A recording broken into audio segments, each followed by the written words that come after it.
Thanks for the warm welcome. We are excited to be here today. I'm Chris Falkenhagen, and I'm here together with Freddy Seubert and Todor Todorov, who's sitting somewhere in the audience. And we are the pipeline department of NIO Design. Today, we are going after one of the greatest mysteries that you can see happening in any design studio. Is this kind of file really the latest one? Or is there an even more final one? Just kidding. We'll be giving you a deep dive into NIO's design pipeline. But to start with, we have a short video to introduce you to NIO.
It's clear down south, out of your head.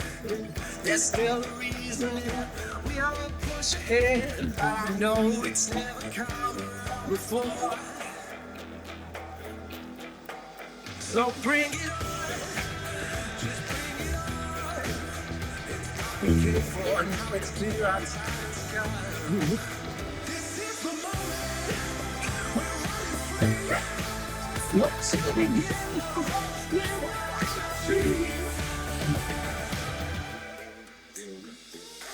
Stand on the shoulders, I'm left behind.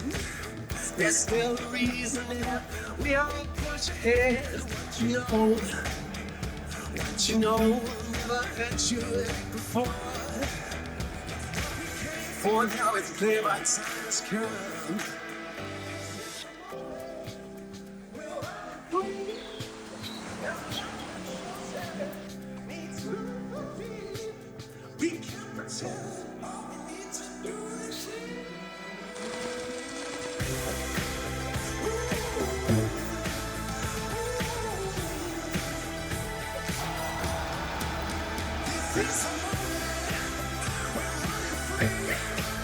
That's it.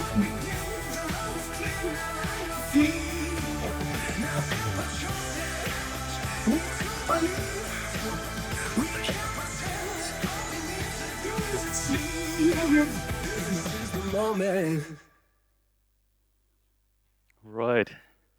So now that you have a glimpse of who we are, let's dive right into today's topic. Efficient workflows for informed decisions. Our story starts late 2020, when we were in the final stages of the ET5 design development. Modelers working late, and I later picked up the data, threw it into a VRAD scene, fired off the render queue, and early next morning picked up the results, prepared them, and handed them over to our design VP, Chris Thomason, for evaluation and communication. While the results were great, the process wasn't. It was slow, manual, and repetitive. So to be honest, a perfect candidate for automation. And this kind of workflow was really representative for us for many workflows that are happening in design studios. So early 2021, I sat together with Freddy and we thought about how we can do this better. We had the requirements from the teams, so we started to defining our vision. Automate the boring stuff. Repetitive time-consuming tasks should be automated so that the teams can focus on what really matters, design. Build the ark before the storm. Be prepared. We wanted to build a robust data foundation that would prepare us for the challenges that we haven't even encountered yet. Be like water. Be flexible. Our pipeline should be modular, adaptable, and ready to evolve.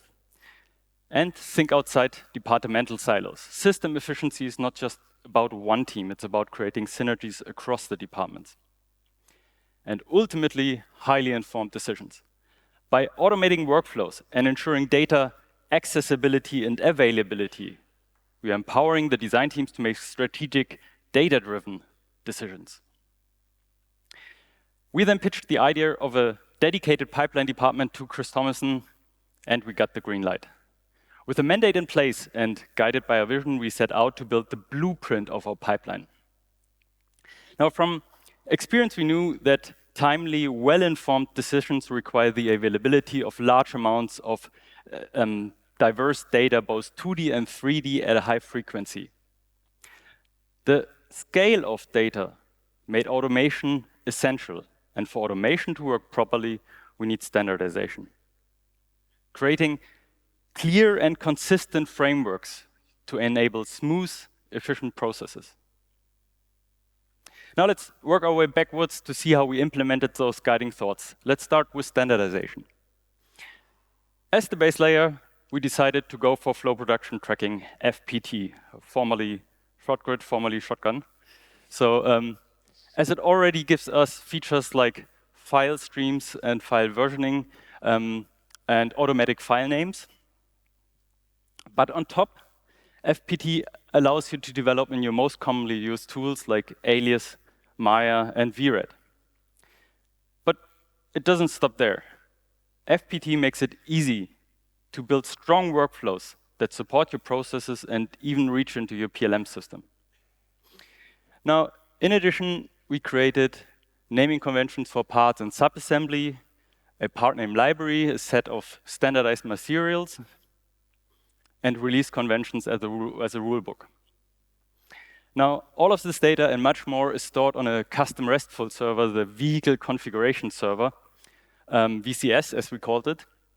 So this server acts as a database for many of our services.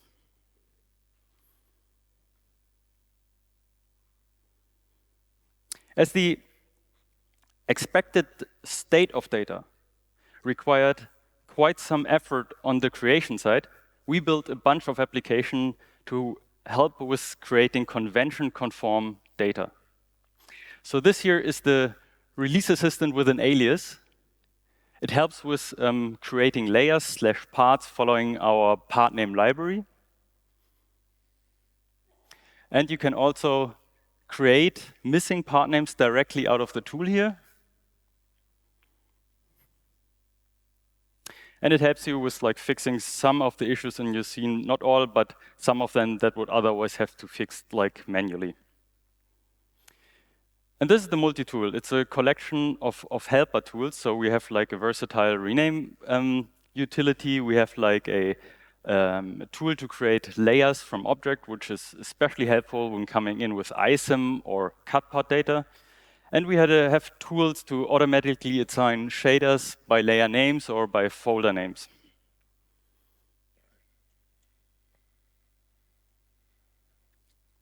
Now with these tools, we are supporting the modelers to create convention-conform data, which is clean and consistent.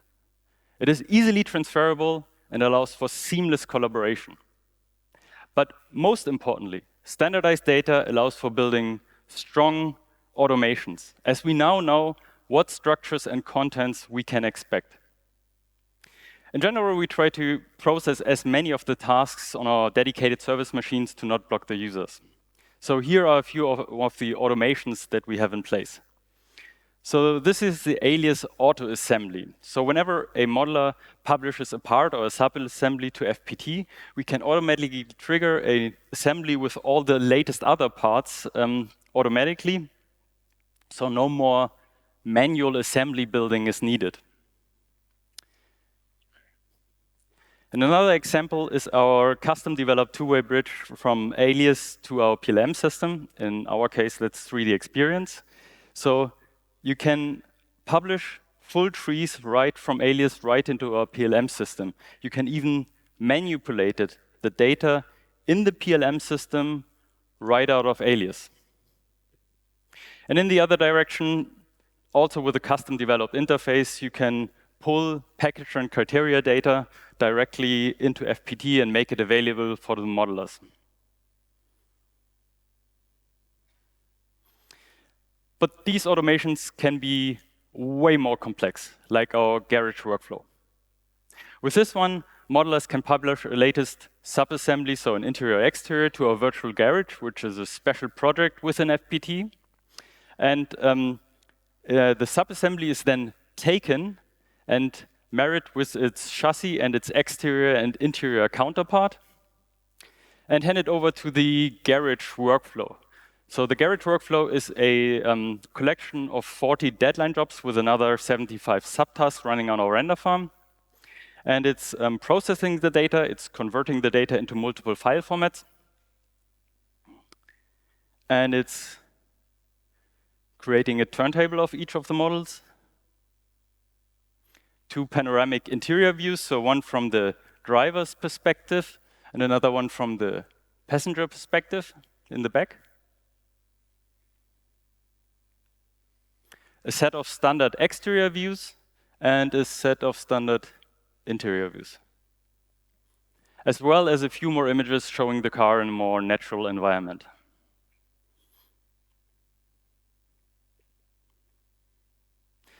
Now, all of this currently takes about like 2.5 hours on a render farm, but keep in mind this is all still running on GPU. We're like planning to move over to GPU this year. And also, like, imagine how much man-hours, how much resources are saved here already on every publish. So when all of this is processed and done, a notification is sent to the teams. Thank you, Chris.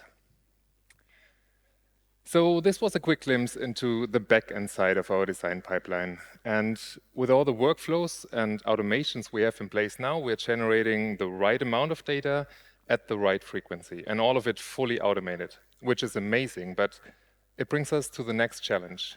How can we effectively consume all this data? And it's a lot of data. So in order to set up projects and create assets and manage tasks and do all the other administrative things for CAS projects, we use the powerful Flow Production Tracking web UI. And initially, we thought we could use the same tool also for internal design reviews. But we quickly realized that while it's a fantastic tool, and that's probably what we think the uppercase F stands for, we needed something a bit more flexible, less technical, so something tailored specifically for the needs of our design teams. So we built it. And our setup grew quite dramatically over the last 1.5 years. So today we have almost 30 microservices running in Docker containers on our main server, many machines as workers for data handling, streaming, AI services. We even set up a custom authentication system in order to limit the access to specific features or modules to only the relevant people or user groups. So the technical setup became pretty complex. But now, after a successful login, our users are welcomed by what is called the NIO Design Portal. And this video will give you a short impression.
And since that clip was probably a bit fast-paced, I'll take a moment to go through the key modules that make the NIO Design Portal a powerful tool for evaluation and comparison of design data.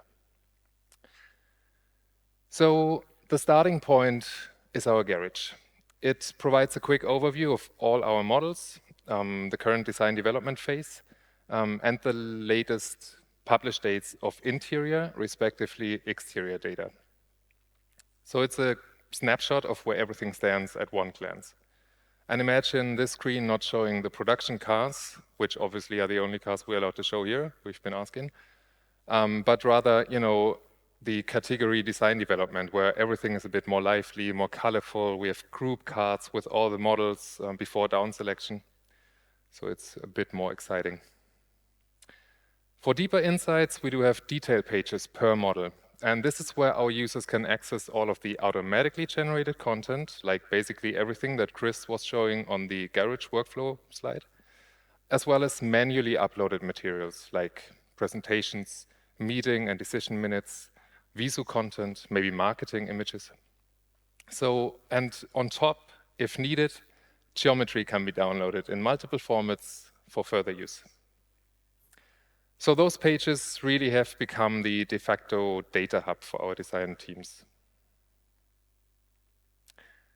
The light table component for us is a super powerful tool for design evaluation across multiple models and or certain design iterations. So A, it allows us to assess how a model fits into the broader design family, and B, which is the lower image here, to check and understand the design progress.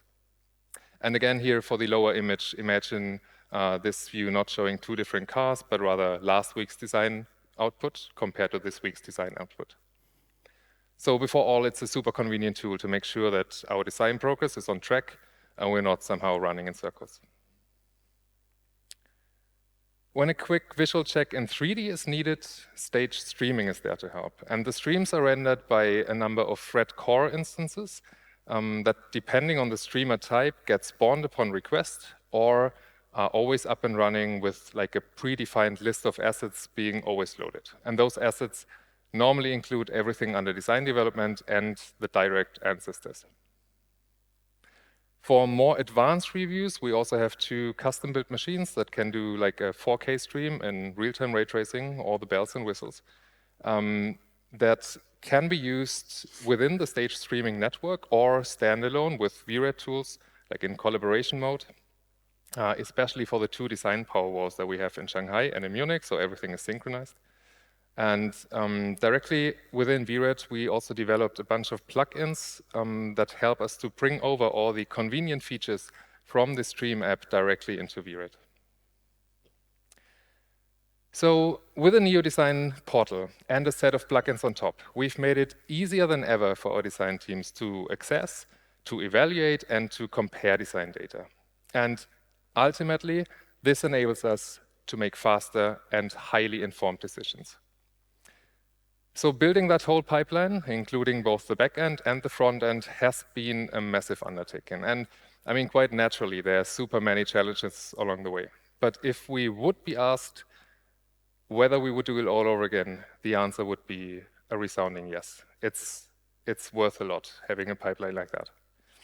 And with the knowledge we have now, we would probably approach it a bit more efficiently. And this is also why, as our last slide, I'll go through some key lessons that we learned along the way in no particular order. First, thinking with what we call a VFX mindset has been a game changer for us. Because in the world of film and visual effects, workflows are designed for efficiency, for iteration, and for automation. So exactly what we need in automotive design. And adopting that mindset has helped us to move faster and smarter. Second, change management. And this is probably the most underestimated challenge of them all. So if you want to snap a single picture of the deck, it's now time to do that.